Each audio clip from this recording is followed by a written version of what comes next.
wondering if we could count on your support to vote for Wendy for governor this year.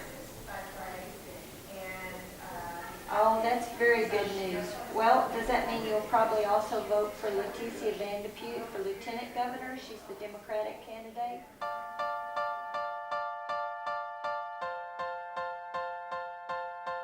Well, the outcome of the election, well, I'm disappointed in the way it turned out. And, I think as far as winners and losers, I think the working class people of the state of Texas are going to wind up being the losers. I think the thing that was most disappointing of all, though, was the low voter turnout, the apathy of people just not caring enough to go vote, and coupled with ignorance of not even knowing who's running for office or what they represent.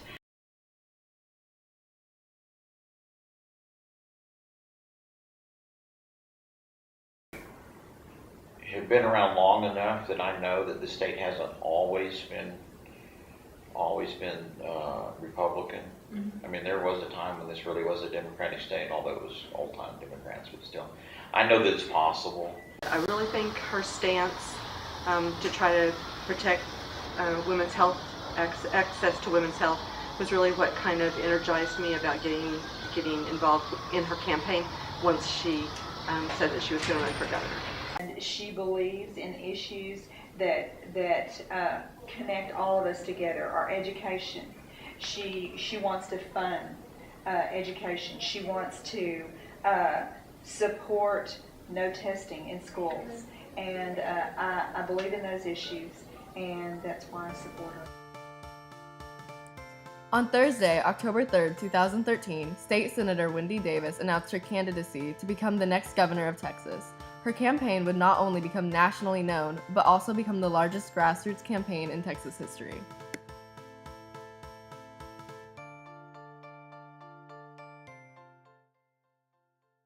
The thing I'm most excited about, looking forward to on Election Day, is a huge turnout. Our last governor was elected by only 12% of the voting populace. That's just sad. Texas has a really bad record for voting, and I would love to see this campaign energize the voters enough that we have a huge turnout, and of course I'd like to see Wendy Davis as governor. I would kind of like to see the looks of shock and horror on the faces of people who thought that nothing was going to change, because for a long time, a really long time, people just assume that Texas is not changeable, and so it would be nice to see just people get that notion out of their head. I think that Election Day in Texas will be a turning point. I think if Wendy can get elected, we're going to see some actual real changes in our state. I'm afraid if she doesn't get elected, that Election Day is just going to look like more of the same that we've had for the last however many years, and possibly worse. Wendy Davis's campaign was composed of over 33,000 volunteers who spent countless hours of their week knocking on doors, calling voters, and doing whatever they could to make Senator Davis their governor. Like tonight, I'm calling voters and trying to persuade them to vote for my candidate of choice, which is Wendy Davis. Right now I'm in charge of data entry for this section of the call banking, and I'm also the hospitality chair for the Park County Active Democrats. I'm actually the voter registration coordinator for the team. And I make phone calls. I am a precinct chairman, and so I have responsibility for also making contact with those voters for my precinct. And then I do anything and everything else anybody asks me to do for the campaign.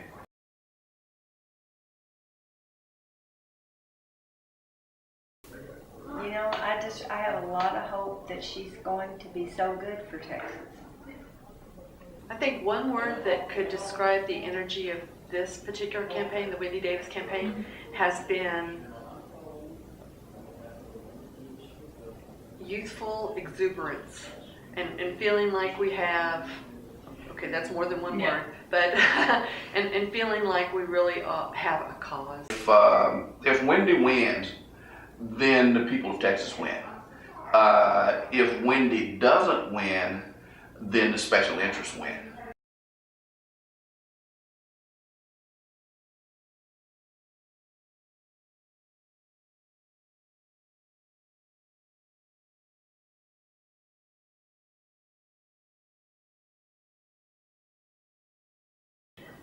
I think where we go from here is learn some lessons from what was successful, what did not work so well.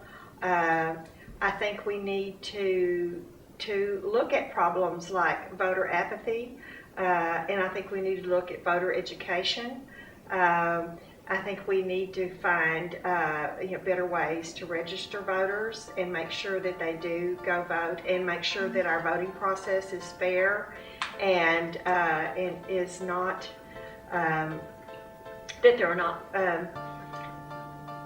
impediments to people getting to vote. Well, from here, I think that most of the people here in Weatherford, we're pretty much trained up to start working on the next campaign for the next Democrat, and I guess we'll probably start in about a year, getting everything ready to go and getting all of us organized, and so I think we're ready to campaign for whoever's going to run for president.